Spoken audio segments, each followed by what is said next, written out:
नमस्कार दोस्तों, स्वागत है आपका हमारे channel the will power academy में। जैसा कि हमने पिछले वीडियो में आंग्लो मराठा युद्ध के बारे में पढ़ लिया था, तो एक बार हम फिर से रिकॉल कर लेते हैं कि हमने क्या क्या पढ़ा था। तो हमने आंग्लो मराठा युद्ध देखा था, जिसमें से तीन आंग्लो मराठा युद्ध हुए थे। प्रथम आंग्लो मराठा युद्ध 1775 से 1782 तक चला, जिसमें वारेन हेस्टिंग्स उस समय गवर्नर जनरल थे और पेशवा माधोराव द्वितीय थे। इन दोनों के बीच प्रथम आंग्लो मराठा युद्ध चलता है और यह युद्ध सालबाई संधि के तहत समाप्त हो जाती है। इसके बाद हमने दूसरा आंग्लो मराठा युद्ध देखा, जो कि 1803 से 1805 तक चलता है और इस समय जो गवर्नर जनरल होते हैं वह वेलेस्ली होते हैं और पेशवा बाजीराव द्वितीय होते हैं। और इस युद्ध के तहत कई संधि होती हैं, जिसमें देवगांव की संधि होती है भोसले के साथ 1803 में, फिर सूरजन अर्जन की संधि होती है सिंधिया के साथ 1803 में ही, और राजपुर घाट की संधि होती है होलकर के साथ 1805 में। तो इस तरह द्वितीय आंग्लो मराठा युद्ध के समय 3 संधियां होती है। इसके बाद हमने लास्ट युद्ध देखा, जो कि तीसरा आंग्लो मराठा युद्ध था और यह था 1817 से 1818 तक। तो तीसरा आंग्लो मराठा युद्ध चला 1817 से 1818 तक। इस समय जो गवर्नर जनरल थे वह लॉर्ड हेस्टिंग थे और जो पेशवा थे बाजीराव द्वितीय थे, और यह युद्ध पुणे की संधि के तहत समाप्त हुआ। तो इस तरह हमने देखा आंग्लो मराठा युद्ध, हमने भी साथ से समझा भी, और हम अब आगे पढ़ेंगे सिख राज्य के बारे में। तो सिख धर्म की स्थापना किसने की थी? गुरु नानक ने की थी। तो जो सिख धर्म के प्रथम गुरु थे गुरु नानक ने, उन्होंने सिख धर्म की स्थापना की थी और इनका जो जन्म हुआ था 1469 ईस्वी में हुआ था। इनका स्थान था तलवंडी, यानी कि ननकाना साहिब आज के टाइम पे। इनके पिता थे कालूराम और माता का नाम था तृप्ता। इनकी पत्नी का नाम था सुलक्षणी। इन्होंने गद्दी स्थापित की थी करतारपुर में।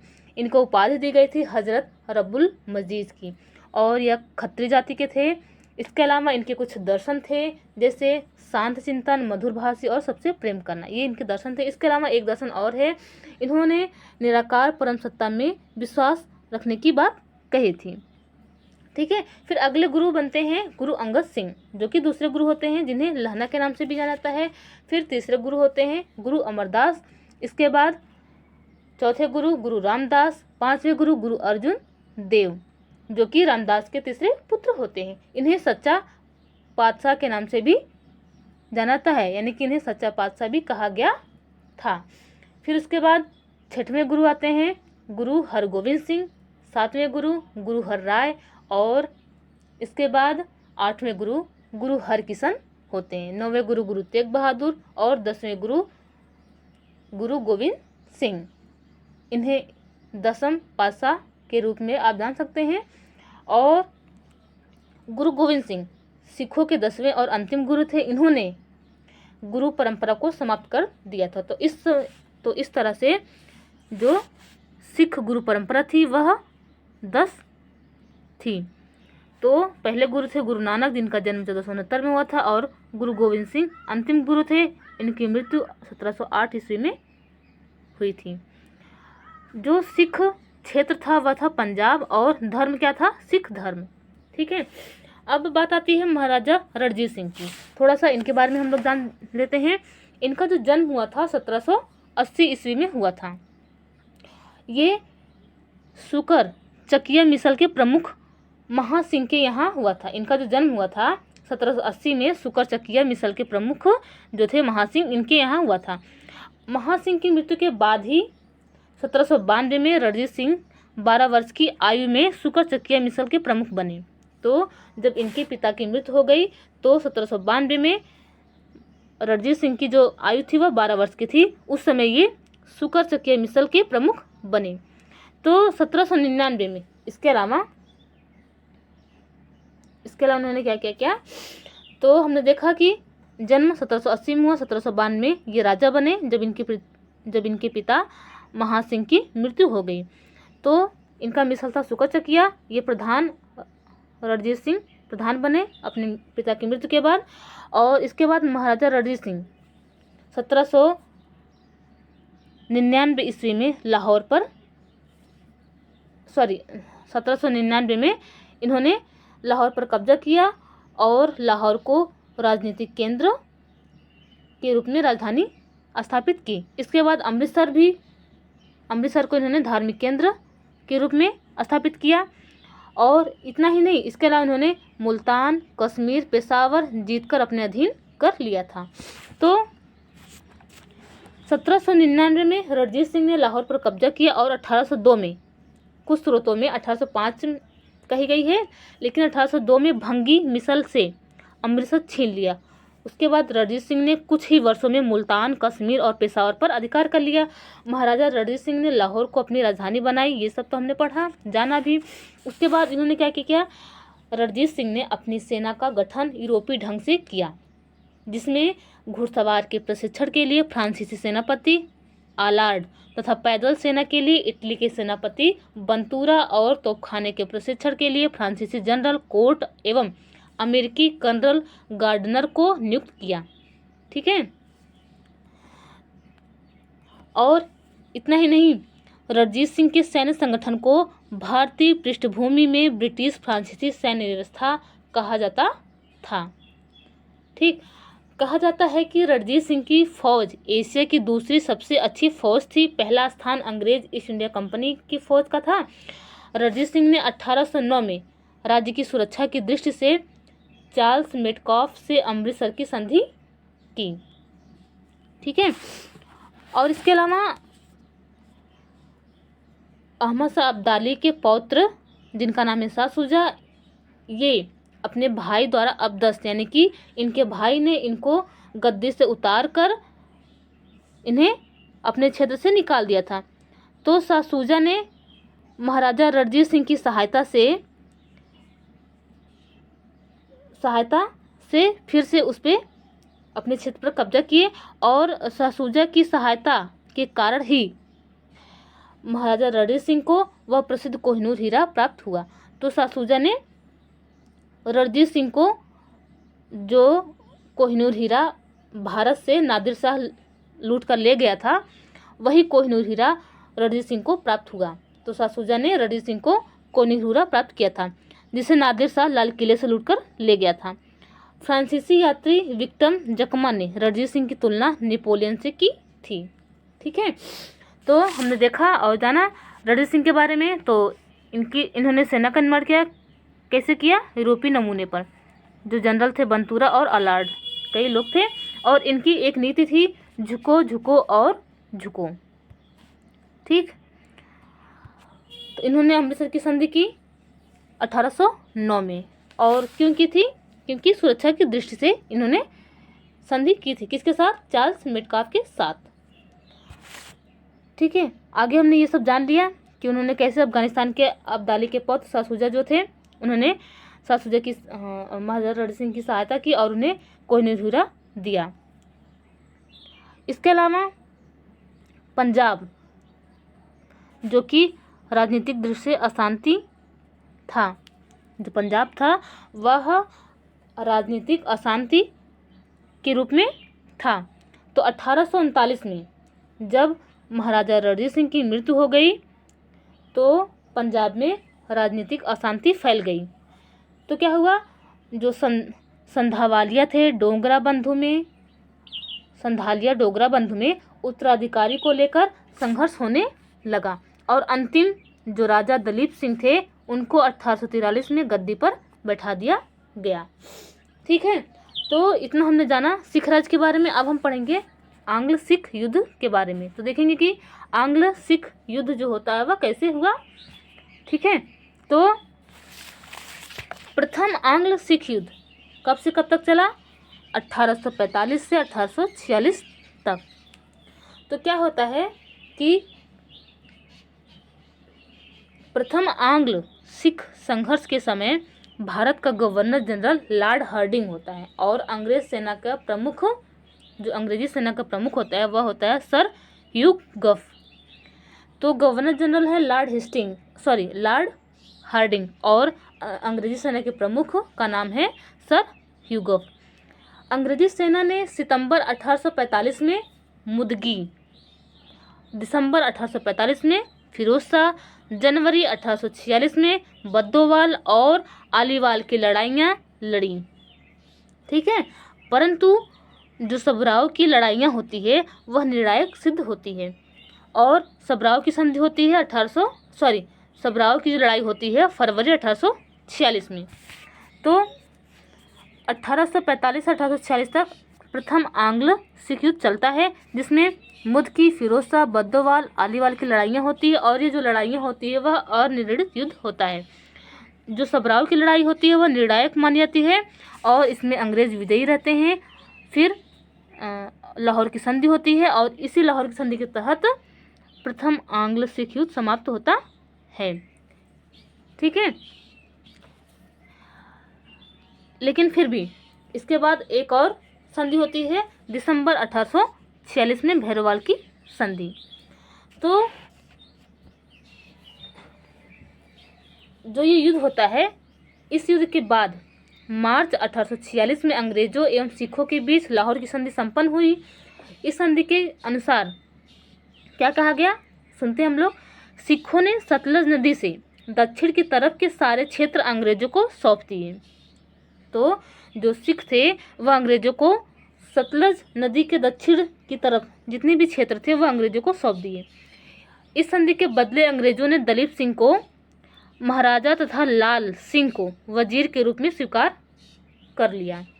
ठीक है, और क्या हुआ कि लाहौर के क्षेत्रफल को कम करने के उद्देश्य से अंग्रेजों ने कश्मीर क्षेत्र को राजा गुलाब सिंह को बेच दिया।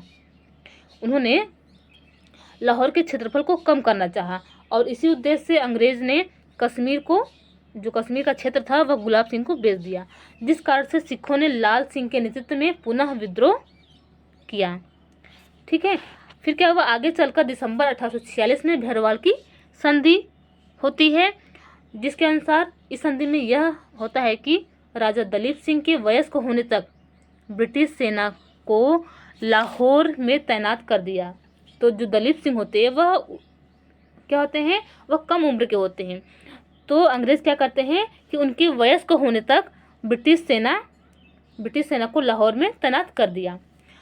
और सिख सरदारों की परिषद, जो सिख सरदारों की एक परिषद होती थी, उसमें अंग्रेज रेजिडेंट की अध्यक्षता में शासन के कार्य के लिए नियुक्त की गई तथा राज्य के किसी भी हिस्से में ब्रिटिश सेना की तैनाती सुनिश्चित कर दी गई।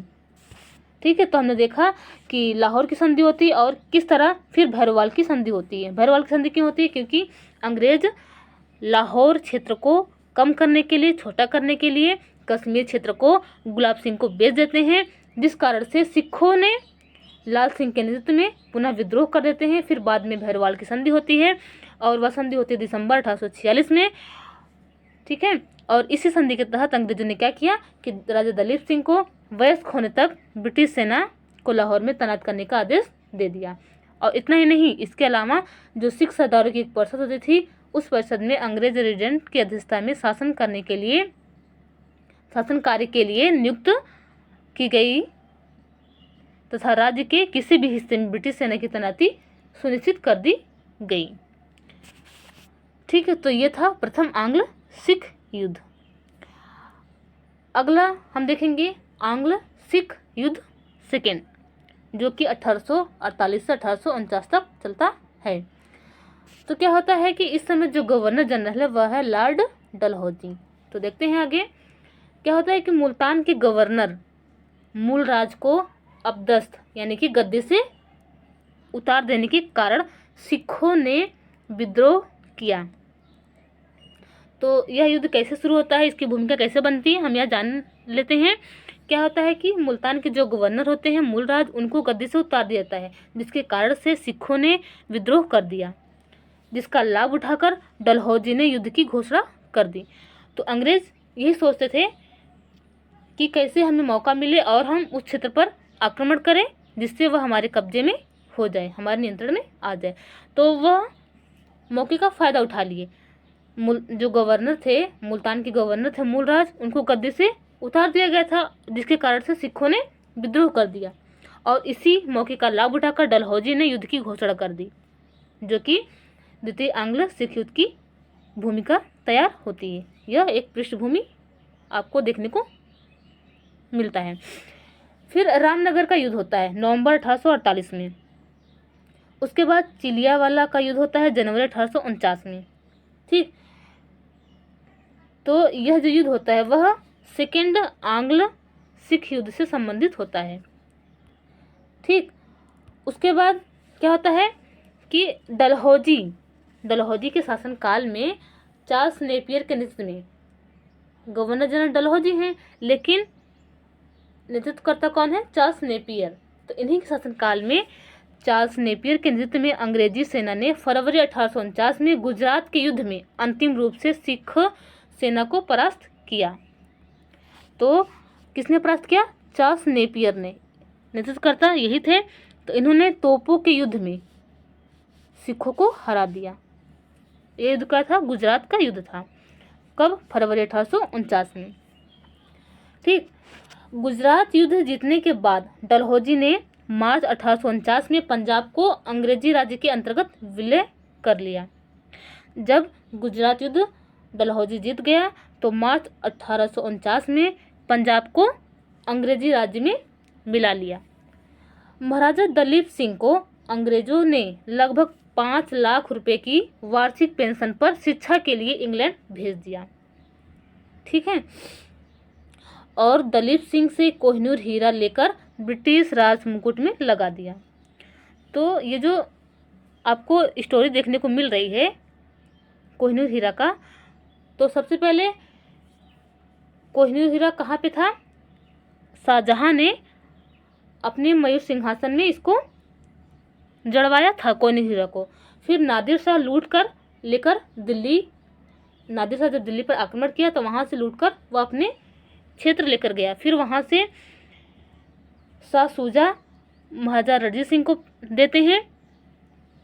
फिर उसके बाद महाराजा रणजीत सिंह से दलीप सिंह यानी कि उनके वंशज है तो उन्हीं को प्राप्त होगी। तो दलीप सिंह से अंग्रेज कोहिनूर हीरा ले लेते हैं और उसे ब्रिटिश राज मुकुट में लगवा देते हैं। ठीक है, तो मार्च 1849 में पंजाब अंग्रेजी राज्य में शामिल हो जाता है। तो ये था आंग्ल सिख युद्ध। ठीक है, जो कि 1849 में समाप्त होता है और इस युद्ध के तहत सिख राज्य को अंग्रेजी राज्य में मिला लिया जाता है। फिर हम आगे देखेंगे नेपाल युद्ध के बारे में और बर्मा अफगानिस्तान के बारे में। तो इसके पहले हम थोड़ा सा डलहौजी के बारे में जान लेते हैं। हमने देखा कि डलहौजी की कुछ महत्वपूर्ण भूमिकाएं हैं भारत में, तो थोड़ा सा हम जान लेते हैं कि जो डलहौजी का काल है वह 1812 से 1860 तक है। ठीक है, इसमें तो मेंशन नहीं किया गया है डलहौजी के बारे में, लेकिन थोड़ा सा समझा देते हैं, आप लोग ध्यान से सुनिएगा। तो डलहौजी 1848 से 1856 तक भारत का गवर्नर जनरल रहा। इसी समय उसने साम्राज्यवादी नीतियों के तहत ब्रिटिश साम्राज्य का अधिकतम विस्तार किया। इसका शासनकाल तो 48 से 56 तक रहा, लेकिन इतने समय में उसने बहुत सारे कार्य किए। अब वो कार्य क्या किए देखते हैं। 1849 में उसने पंजाब का विलय किया। फिर 1892 में लोअर बर्मा तथा पेंगू पर अधिग्रहण किया। इतना ही नहीं, उसने व्यक्तिगत सिद्धांत के तहत सतारा, जैतपुर, संभलपुर, बघाट, उदयपुर, झांसी, नागपुर का विलय किया। ठीक है, यानी कि हड़प नीति। व्यक्तिगत सिद्धांत को हड़प नीति के नाम से भी जाना जाता है। तो हड़प नीति के तहत उसने किस क्षेत्र को अपने अधीन किया? सतारा, जैतपुर, संभलपुर, बघाट, उदयपुर, झांसी, नागपुर का विलय किया। इतना ही नहीं, उसने कुशासन के आधार पर 1856 में अवध को मिला लिया। ठीक है, और साम्राज्यवादी विस्तार के साथ साथ इसने प्रशासनिक सुधार के कार्य भी किए। वह कार्य क्या क्या थे आइए देखते हैं। 1853 में बम्बई एवं ठाणे के बीच रेलवे का परिचालन किया। 1854 में डाकघर अधिनियम पारित किया। ठीक है, और इसके अलावा उसने सार्वजनिक निर्माण विभाग, जिसे पीडब्ल्यू के नाम से आप जान सकते हैं, उसकी स्थापना की, जिसके तहत गंगा नहर तथा बारी दोआब नहरों का निर्माण किया। बंगाल के लिए उप गवर्नर के पद का सृजन भी किया। ठीक है, और इसने 1854 में वुड डिस्पैच, जिसे शिक्षा का मैग्ना कार्टा कहा जाता है, इसने ही लागू किया था। आगे हम इन सब चीज़ों को विस्तार से पढ़ेंगे। ठीक है। इतना ही नहीं, इसने पेशवा की पेंशन को समाप्त कर दिया। डलहौजी द्वारा किए गए साम्राज्य प्रसार के कारण जन असंतोष पैदा हुआ। तो इसने जो साम्राज्य प्रसार के कार्य किए, इसी की वजह से लोगों में असंतोष पैदा हुआ और उसके जाने के 1 वर्ष बाद ही यही जो असंतोष था, धीरे धीरे लोगों के मन में विद्रोह का भाव पैदा हो रहा था। तो इसके जाने के 1 वर्ष बाद ही 1857 में क्रांति होती है, जो अंग्रेजों के खिलाफ एक महाविद्रोह होता है। ठीक है, तो ये था डलहौजी के बारे में। अब हम थोड़ा सा जानेंगे आंग्ल नेपाल युद्ध के बारे में। तो आंग्ल नेपाल युद्ध, इसमें क्या होता है कि जो गवर्नर है लॉर्ड हेस्टिंग है इस समय, और लॉर्ड हेस्टिंग ने सर्वप्रथम क्या किया, नेपाल राज्य के निवासी जो गोरखा थे, गोरखाओं से युद्ध किया। तो लॉर्ड हेस्टिंग ने सबसे पहले नेपाल राज्य के जो निवासी थे, गोरखा थे, निवासी कौन है, गोरखा, उनसे युद्ध किया। सीमावर्ती क्षेत्र होने के नाते जो नेपाल है वह सीमावर्ती क्षेत्र है भारत का। ठीक है, और इसी क्षेत्र होने के नाते इस प्रदेश का सामरिक महत्व अधिक था। ठीक है, तो 1816 में गोरखाओं से बातचीत के माध्यम से सुगौल की संधि की, और इस संधि के तहत क्या हुआ कि अंग्रेजों को गढ़वाल व कुमायूं के किले तथा तराइन का अधिकांश भाग प्राप्त हुआ। नेपाल ने सिक्किम राज्य से अपने समस्त अधिकार वापस ले लिए। ठीक है, तो हमने क्या क्या देखा कि इस समय जो गवर्नर है, गवर्नर जनरल लॉर्ड हेस्टिंग है। प्रथम आंग्ल नेपाल युद्ध होता है कब, 1814 से 1816 तक। संगौली की संधि होती है, और जो नेपाल की राजधानी काठमांडू है उसमें वहाँ पे अंग्रेज रेजिडेंट तैनात कर दिए जाते हैं। ठीक है, तो इस संधि के तहत काठमांडू में ब्रिटिश रेजिडेंट तैनात कर दिए जाते हैं। काठमांडू नेपाल की राजधानी थी। फिर अगला हम देखेंगे आंग्ल वर्मा युद्ध के बारे में। तो इसमें क्या होता है कि इस समय जो गवर्नर है, गवर्नर जनरल लॉर्ड एम्सहर्ट हैं। ठीक है, तो पूर्वी सीमावर्ती क्षेत्र वर्मा, तो भारत का जो पूर्वी सीमावर्ती क्षेत्र है वह वर्मा था। वर्मा को 3 युद्ध व संधियों के बाद ब्रिटिश साम्राज्य में मिला लिया गया। तो देखते हैं, लॉर्ड एम्सहर्ट ने मणिपुर व असम में उनके प्रवेश को लेकर युद्ध 1824 में हुआ। ठीक है, तो प्रथम युद्ध कब हुआ, 1824 से 26 तक।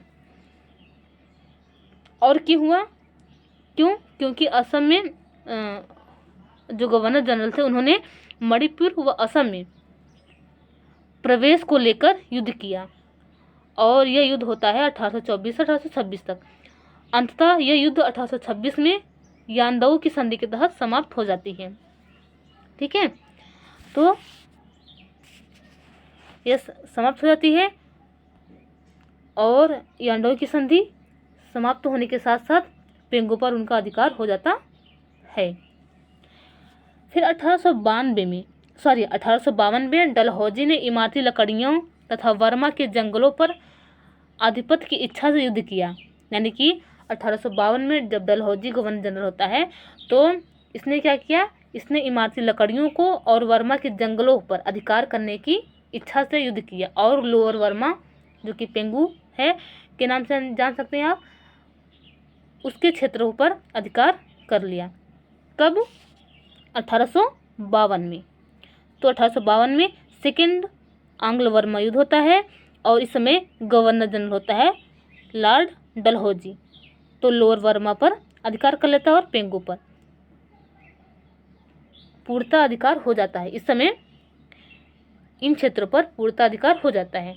ठीक है, और इसके पहले जो प्रथम आंग्ल वर्मा युद्ध था उसके पहले अधिकार तो होता है इन क्षेत्र पर, लेकिन पूर्णता अधिकार नहीं होता है। लेकिन सेकेंड आंग्ल वर्मा युद्ध के तहत इन क्षेत्रों पर पूर्णता अधिकार कर लिया जाता है। फिर 1885 में डफरिन के समय अब तीसरा आंग्ल वर्मा युद्ध होता है 1885 में। इस समय गवर्नर जनरल है डफरिन। इनके समय में आंग्ल वर्मा युद्ध होता है, तीसरा युद्ध लड़ा जाता है। और इस युद्ध के बाद वर्मा का भारत में विलय कर लिया जाता है। तो 1885 में वर्मा पूर्णतः विजित हो जाता है। ठीक, अब अगला हम देखेंगे अफगानिस्तान यानी कि आंग्ल अफगान युद्ध के बारे में।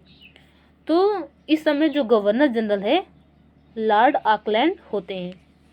1839-1842 में गवर्नर जनरल ऑकलैंड के समय में पहला युद्ध लड़ा गया। ठीक, तो शाह शुजा को दोस्त मोहम्मद की जगह वहाँ के जो शासक थे, फिर से हम आप लोग को बताते हैं। अफगानिस्तान का शासक था दोस्त मोहम्मद, तो दोस्त मोहम्मद की जगह वहाँ पे शासक बनाया जाने वाला था शाह शुजा। तो शाह शुजा को दोस्त मोहम्मद की जगह वहाँ का शासक बनाने के लिए त्रिपक्षीय संधि होता है और उस संधि में रणजीत सिंह भी शामिल होते हैं। तो आगे क्या होता है, जॉन कीन के नेतृत्व में बोलन दर्रे से अंग्रेजी सेना भेजी गई और काबुल पर अधिकार प्राप्त कर लिया गया। ठीक है, फिर उसके बाद 1840 में दोस्त मोहम्मद के आत्मसमर्पण पर शाह शुजा को शासक घोषित कर दिया गया। तो क्या होता है, अफगानिस्तान किधर है, भारत के उत्तर पश्चिम सीमा पर है और उत्तर पश्चिमी सीमा पर इनका नियंत्रण होता है अंग्रेजों का। तो जो अफगानिस्तान युद्ध होता है आंग्ल अफगान युद्ध होता है 1839 से 1842 तक और ये युद्ध चलता है 42 तक। 1839 में शुरू होता है, 1842 में समाप्त होता है। ये होता है प्रथम आंग्ल अफगान युद्ध। तो इसमें क्या होता है कि अफगान के जो शासक है दोस्त मोहम्मद, उनकी जगह शाह शुजा को शासक बनाने की बात कही गई थी और जॉन कील के नेतृत्व में बोलन दर्रे से अंग्रेजी सेना को भेजा जाता है और काबुल पर अधिकार करने के लिए बोला जाता है। तो अंग्रेजी सेना उस पर आक्रमण करती है जिसमें दोस्त मोहम्मद हार जाता है 1840 में और आत्मसमर्पण कर देता है। फिर शाह शुजा को वहाँ का शासक घोषित कर दिया जाता है। ठीक है, तो इस तरह से प्रथम आंग्ल अफगान युद्ध चलता है। फिर उसके बाद बात आती है 1842 की। क्या होता है कि 1842 और 1878 में अफगानिस्तान के प्रति हस्तक्षेप की नीति को अपनाया गया था। बात कही गई थी 1842 से 1878 तक के बीच में यह बात हुई थी कि अफगानिस्तान के प्रति हस्तक्षेप की नीति अपनाई जाएगी। ठीक है, लेकिन क्या हुआ कि 1878 से 1880 में लिटन ने अग्रगामी नीति को अपनाते हुए दूसरा आंग्ल अफगान युद्ध छेड़ दिया। ठीक है, तो जो सेकेंड आंग्ल अफगान युद्ध होता है वह होता है 1878 से 1880 तक। तो इस समय जो गवर्नर जनरल है लॉर्ड लिटन है, इन्होंने क्या किया, जो हस्तक्षेप की नीति अपनाई गई थी, जो अंग्रेजों ने अफगानिस्तान के प्रति हस्तक्षेप की नीति अपनाई थी उसका उल्लंघन कर दिया लिटन ने। तो लिटन ने क्या किया, 1878 से 1880 में लिटन ने अग्रगामी नीति को अपनाते हुए दूसरा आंग्ल अफगान युद्ध छेड़ दिया। कुछ विजयों के उपरांत, तो जब युद्ध छेड़ दिया तो उन्होंने कुछ क्षेत्रों को जीत लिया और विजय भी प्राप्त की। तो कुछ विजय के बाद वहाँ ब्रिटिश रेजिडेंटों की नियुक्ति की गई, किंतु अनियंत्रित स्थिति को देखते हुए बाद में अफगानिस्तान को बफर स्टेट के रूप में स्वीकार कर लिया गया। तो अफगानिस्तान को जीतने के बाद भी अंग्रेज उसको अपने नियंत्रण में नहीं रख पाते थे। वहाँ पर हर बार अनियंत्रण की स्थिति बनी रहती थी। तो इसीलिए इसी चीज़ को देखते हुए इस स्थिति को ध्यान में रखते हुए उन्होंने अफगानिस्तान को बफर स्टेट का दर्जा दे देते हैं। तो अंततः अफगानिस्तान को बफर स्टेट का दर्जा दे देते हैं। ठीक है, तो ये था आंग्लो अफगान युद्ध।